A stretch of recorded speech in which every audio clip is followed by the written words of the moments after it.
بچے جو ہیں ان کو بھی پتہ چلے یار کوئی نئی چیز ہونے والی ہے، ایک بہت اہم چیز آنے والی ہے۔ ایک موقع اللہ تعالیٰ سال کے بعد دیتے ہیں کہ ہم اپنے آپ کو دوبارہ ٹریک پہ لے آئیں۔ سیزن آنے والا ہے نیکیوں کا، تو ہمیں بھی پہلے سے ہی پلان کرنا چاہیے۔ حسد ہے، بغض ہے، کینہ ہے، نفرت کے جذبات ہیں، ایک دوسرے کے خلاف انتقام کے جذبات ہیں، تو اس دل میں پھر رحمتیں کم آئیں گی نا۔ آخری اشرا جو سب سے فضیلت والا ہوتا ہے وہ بازاروں میں گزر جاتا ہے ہمارا۔ الحمدللہ وکفا والصلاۃ والسلام علی سید الانبیاء اما بعد۔ جیسا کہ آپ تمام احباب کو معلوم ہے کہ اللہ تعالیٰ کی رحمتوں اور برکتوں والا مہینہ رمضان کا مہینہ انشاءاللہ جلد ہی ہماری زندگیوں میں داخل ہونے والا ہے، اور یہ اللہ تعالیٰ کا بہت بڑا انعام ہوگا، اس کی بہت زیادہ ہم پہ رحمت ہوگی، فضل و کرم ہوگا کہ اگر ہم اس مہینے تک پہنچ پائیں۔ بعض سلف کے بارے میں آتا ہے کہ وہ 6 مہینے پہلے ہی اللہ سے دعا کرنا شروع کر دیتے تھے، اللہم بلغنا رمضان، کہ اللہ ہمیں رمضان کے مہینے تک پہنچا دینا۔ یعنی اتنا یہ فضیلت والا مہینہ ہے۔ سارا سال جو ہم گناہوں میں لتھڑ جاتے ہیں، عادتیں خراب ہو جاتی ہیں، تقوی خراب ہو جاتا ہے، نمازوں کی عادتیں خراب ہو جاتی ہیں، طرح طرح کی برائیاں، برے خیالات، بری خواہشات دل میں جگہ پکڑ لیتی ہیں، تو ایک موقع اللہ تعالیٰ سال کے بعد دیتے ہیں کہ ہم اپنے آپ کو دوبارہ ٹریک پہ لے آئیں۔ تو یہ ایک تربیت کا مہینہ ہوتا ہے، یہ ایک بہت بڑا نیکیوں کا موسم ہوتا ہے کہ ہم کسی طریقے سے اپنے رب کو راضی کر کے اس سے جنت حاصل کر لیں، جہنم سے آزادی کا پروانہ حاصل کر لیں۔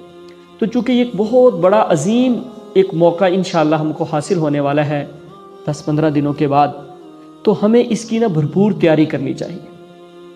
پہلی بات تو یہ ہے کہ ہمارے دل کے اندر ایک ذوق شوق ہونا چاہیے۔ جس طرح گھر میں کوئی ایونٹ آنے والا ہو، کوئی شادی بیاہ کا موقع ہو یا کوئی اور کام آنے والا ہو، تو ہم کتنے خوش ہوتے ہیں، کتنے ایکسائٹڈ ہوتے ہیں، اس کے لیے پلاننگ کرتے ہیں، تیاریاں کرتے ہیں، روزانہ اسی کی باتیں ہوتی ہیں، ایسے کریں گے، یہ ہوگا، وہ ہوگا، فلاں ایسے کرے گا، فلاں کی یہ ڈیوٹی کریں گے۔ تو ہمارے گھروں میں بھی ایک اتنا ہی ایکسائٹمنٹ کا ماحول ہونا چاہیے، بچوں میں، بڑوں میں، بوڑھوں میں، کہ یار رمضان آ رہا ہے، برکتوں والا مہینہ آ رہا ہے، کیا کیا کام کریں گے، کیسے کرنا ہے۔ تو ایک ذوق شوق، ایک جو ہے یہ کیفیت، جذبہ ایک ہمارے دل کے اندر واضح طور پہ نظر آنا چاہیے، تاکہ جو ساتھ رہنے والے لوگ ہیں، ہمارے بچے جو ہیں، ان کو بھی پتہ چلے یار کوئی نئی چیز ہونے والی ہے، ایک بہت اہم چیز آنے والی ہے۔ اس لیے ہمارے والدین اس کے لیے بڑے جو ایکسائٹڈ ہیں، بڑی تیاری کر رہے ہیں، بار بار یہی باتیں کرتے ہیں کہ رمضان آئے گا تو کیا کریں گے، رمضان ایسے گزارنا ہے، رمضان ایسے گزارنا ہے، اس دفعہ یہ کرنا ہے، تراویح ایسے پڑھیں گے۔ تو یہ چیز بچوں کو، ہمسایوں کو، ہر ایک کو پتہ چلے، خاندان والوں کو بتائیں، لوگوں کو ترغیب دلائیں کہ بھئی بڑا ایک مقدس مہینہ آنے والا ہے۔ دوسری بات یہ ہے کہ جب کوئی بھی اہم موقع آتا ہے نا زندگی کا، تو ہم اس کے لیے پہلے سے پلان کرتے ہیں کہ اس موقع کو اپنے لیے زیادہ سے زیادہ فائدہ مند بنائیں۔ مثال کے طور پہ ایگزام آنے والے ہوتے ہیں نا اسٹوڈنٹس کے، تو اب چونکہ وہ بہت امپورٹنٹ موقع ہوتا ہے، وہ 10-15 دن، تو ہم ان ایام کو بہت پلان کرتے ہیں پہلے سے کہ یار کیسے تیاری کروں یا کیسے وقت مینج کروں تاکہ جو ہے میں ایگزام کو اپنے لیے زیادہ سے زیادہ فائدہ مند بنا سکوں۔ تو پلاننگ کرتے ہیں۔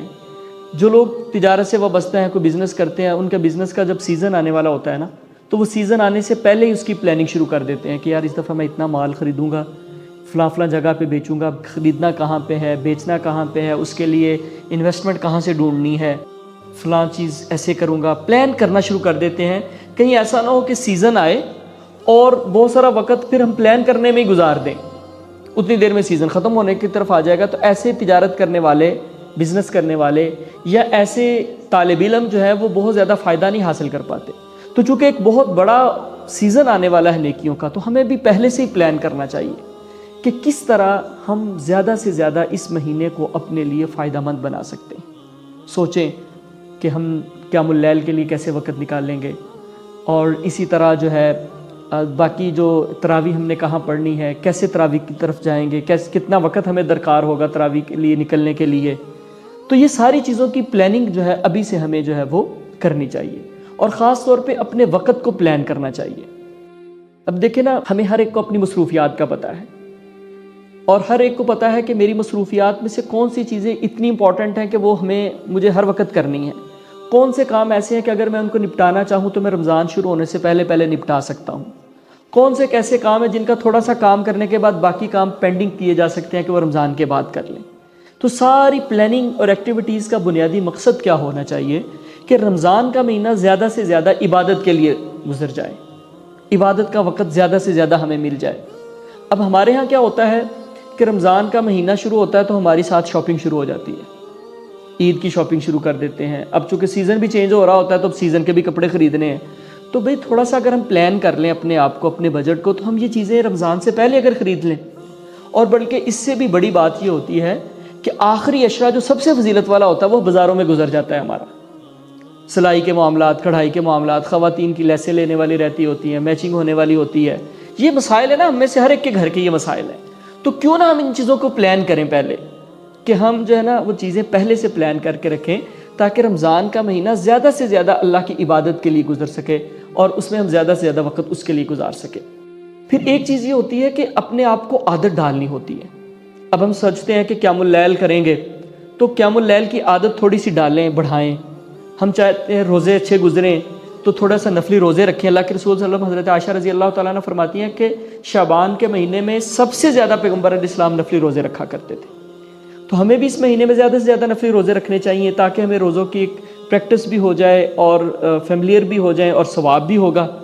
تو کہنے کا مقصد یہ ہے، اسی طرح دیگر عبادات جو ہیں ان کی عادات کو بہتر کرنے کی کوشش کرنی چاہیے۔ یعنی جو عبادات ہم نے کرنی ہے ان عبادات کی بھی ہمیں پریکٹس جو ہے وہ شروع کر دینی چاہیے، اس کے لیے اپنے نفس کو مائل کرنا شروع کر دینا چاہیے، اس کی طرف میلان جو ہے وہ شروع کر دینا چاہیے۔ پھر اس میں ایک اہم بات یہ ہوتی ہے کہ جیسے گھر میں کوئی ایونٹ آنے والا ہو تو صفائی کرتے ہیں نا، تاکہ جو ہے نا سب کو اچھا لگے۔ تو ہمیں رمضان کے آنے سے پہلے بھی کچھ صفائیاں کرنی چاہیے، خاص طور پہ اپنے دل کی صفائی کرنی چاہیے۔ دیکھیں اگر دل کے اندر برے خیالات اور بری خواہشات نے ڈیرا جمایا ہوا ہے، حسد ہے، بغض ہے، کینہ ہے، نفرت کے جذبات ہیں، ایک دوسرے کے خلاف انتقام کے جذبات ہیں، تو اس دل میں پھر رحمتیں کم آئیں گی نا، پھر اس دل میں جو ہے وہ ایمان کیسے جگہ پکڑے گا۔ اس لیے ہمیں اپنے دل کو پاک صاف کرنے کی کوشش کرنی چاہیے۔ جس طرح جو ہے نا آپ نے اگر بارش کا پانی جمع کرنا ہے، یا آپ نے مثال کے طور پہ دودھ والا آتا ہے اور آپ نے دودھ لینا ہے اس سے،